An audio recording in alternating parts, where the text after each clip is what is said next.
What if? The one question that has paved the way for so many path-breaking innovations in the world.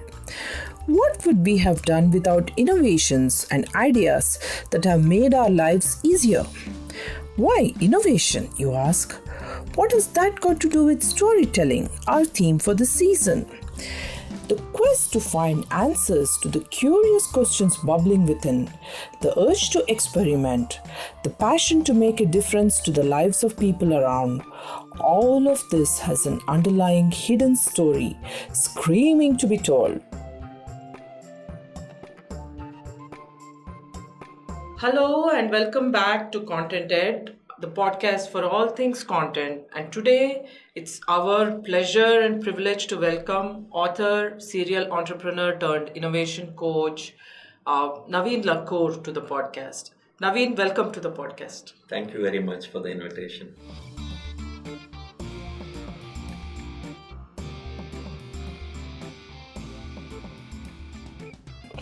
In this episode, we bring to you another remarkable storyteller, someone who has brought to life many great businesses through his innovative coaching and storytelling. Mr. Naveen Lakkur, the founder and chief innovation coach at the Institute of Inspiring Innovation, has over 25 years of experience in the industry and has co-founded many organizations focused on innovation. His passion for sharing his knowledge, nurturing innovative ideas, and building successful businesses led him to making telling business stories his profession. Without much ado, let's get started.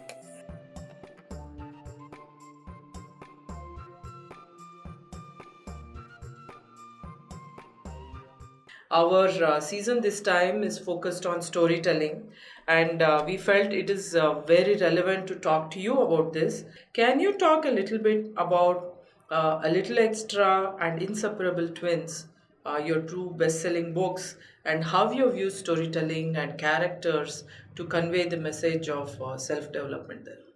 Sure.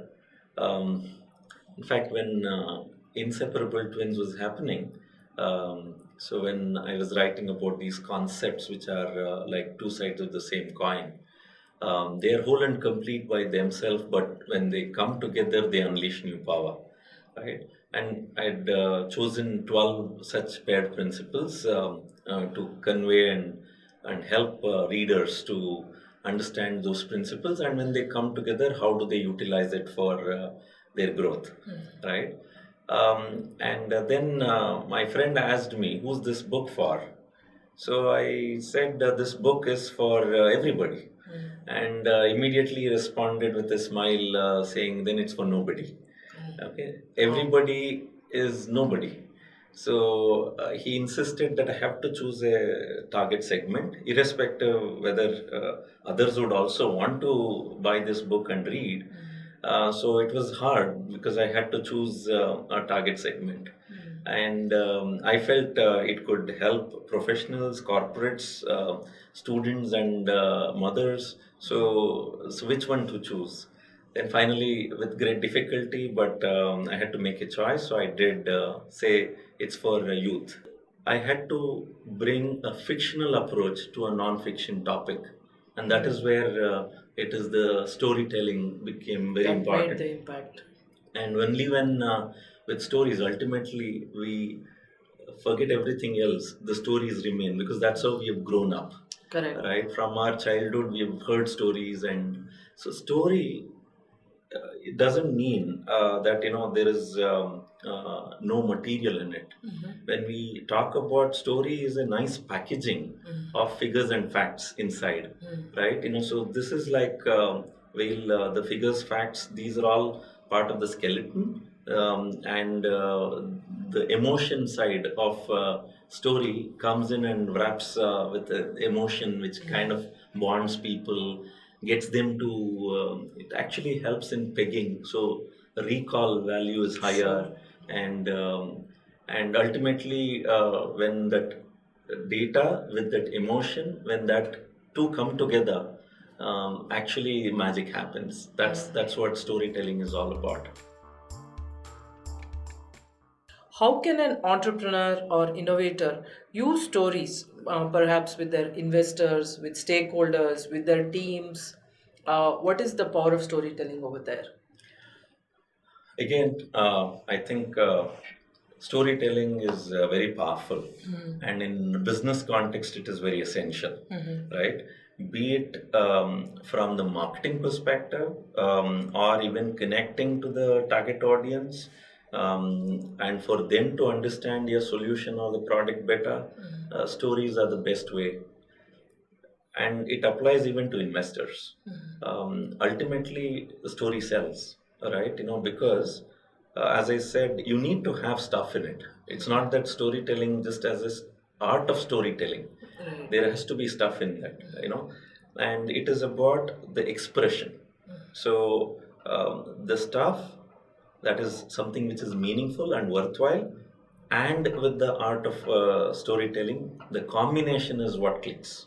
Right. Okay, if somebody is just very good in telling a story, but they don't have the material or the stuff behind to support it, it's going to fall apart, right? So, And the same way, the contra is also true, that they have a beautiful product or a service and an offering to make, and they don't know how to communicate that and express to tell the somebody story.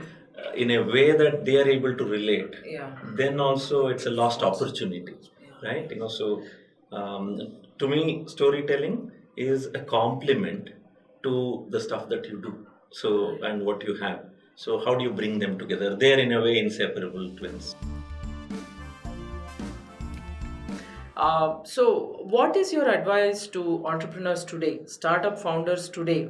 Perhaps they've gone to a garden variety engineering college and worked in an IT services company, came up with a spark of an idea, started the company. Where is the story there? Where should we find the spark and where should we tell the story? Okay. Um, it is in my book, other book, which is a 4 international award winning book by name Found. I talk about a model of a rose model, right? In an entrepreneurial journeys, I use rose model to validate ideas. So here, the rose model has the three parts in it. Essentially, the thorns, which are the pain points, and the bud, which is about the solution, the core solution. The petals are the features and the functionalities, right? So when there's no pain, there's no gain.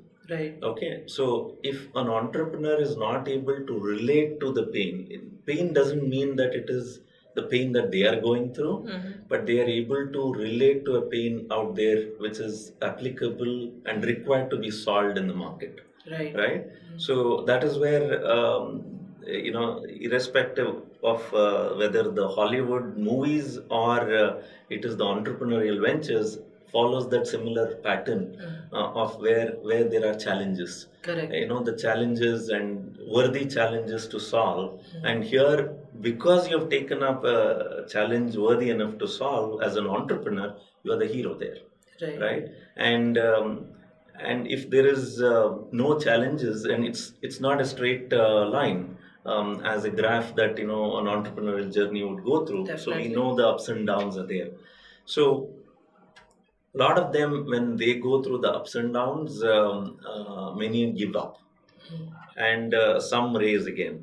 So I keep saying, it's not about how many times you fall, it's how many times you raise, is what there's an old saying, but I add to it to say how quickly you raise in an entrepreneurial journey. Falling is a part and parcel of the game, and how quickly do you raise is also important. Otherwise, if you take one full lifetime to raise, then there is no game. Correct, Right? correct. So it's important to raise. The storytelling is that art and the science together. That framework that you referred is like that science. Ultimately, there is an objective, as to why you're telling your business story. And there is an objective, there's an outcome, but the journey is the reward here. For our entrepreneurial hero or heroine who's listening to this episode, there might not be an internal or challenge in your background, but there could be something external. There is always a pain point that you're trying to solve. Absolutely. As an entrepreneur. Correct. And you need to talk about that. We did tell you that every innovation has a story attached to it, remember? Listen in to one such innovation story that has changed many households across the world. Percy Spencer, an engineer, was often referred to as an electronics genius. During one of his experiments in 1945, he was meddling with a microwave emitting magnetron. Well, something unexpected does happen every now and then, as is the way of the world. He felt a rather strange sensation in his pants. Oops! A chocolate bar in his pocket had started melting. It didn't take too long for Spencer to figure out that the radiation of the magnetron led to the chocolate melting. This accidental discovery led to the invention of the microwave oven, the time saving innovation and savior of millions of harried cooks worldwide. How do we use storytelling to spark the innovation mindset in teams, in organizations? Can you just elaborate on that? Sure. See, I think there are phases in innovation. To me, the most powerful way the journey of innovation starts is through an inspiration. You need to actually be inspired to have your innovation meaningful. And for that, I think the journey starts with the identification of problem, right, which is worth solving. And you have to be inspired to solve that. So that is where storytelling comes very handy, and it is important because that's where the emotional quotients are packed with emotional quotient, Sure. along with the problem, right? The problem with that story has higher potential to trigger inspiration. Okay. Right? And inspiration is the first part in the journey of innovation. And once you are inspired and you have a problem worth solving, then you move on to the next phase of ideation, where you generate a lot of ideas, right? And then the incubation, where you make the idea work and see if it is really solving that problem. These are the three phases, and this is what we follow even in Triple I, Institute of Inspiring Innovation, where I'm the founder and the chief innovation coach. So the Triple I is based on these three principles on inspiration, ideation, and incubation. Now talking about our own stories, like you spoke about innovation mindset.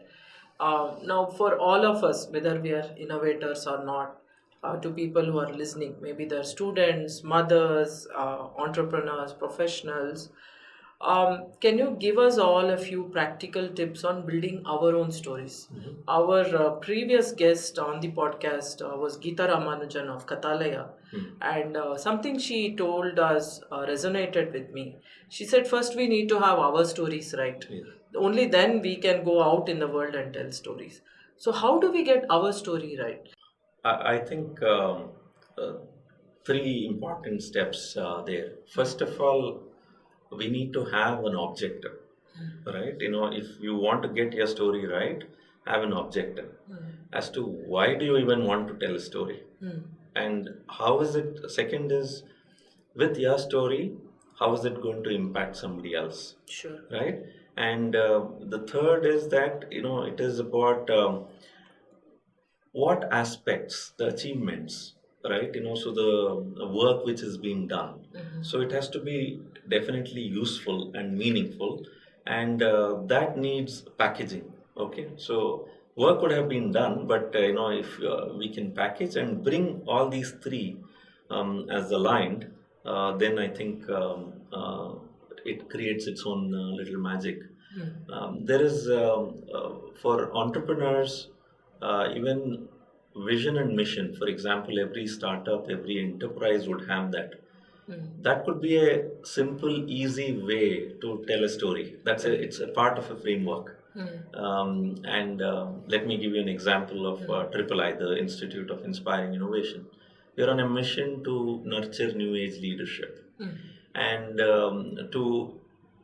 and our vision is to enable 1 million people around the world in next 5 years. Wow. And the approach that we want to take is about, today if you want to nurture new age leadership, it's going to be through innovation, intrapreneurship, and entrepreneurship. Okay. And we want to utilize both high tech and high touch methods to create high impact. This is the story of III Institute of Inspiring Innovation.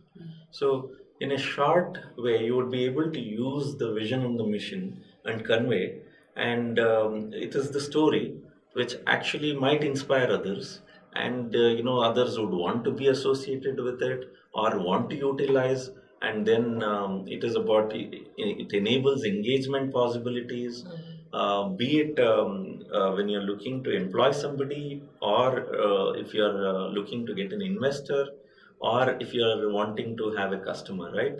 There could be a variation in the story, but if you know the target audience, who it is, then 80% of it is the same. The 20% is the flavor that you need to add, so that you are able to make it interesting to the other person, whoever is the target audience, right? So, yeah, so simple frameworks are there, and these are all the tools or techniques which you could definitely, you need to have some work and something to offer, right?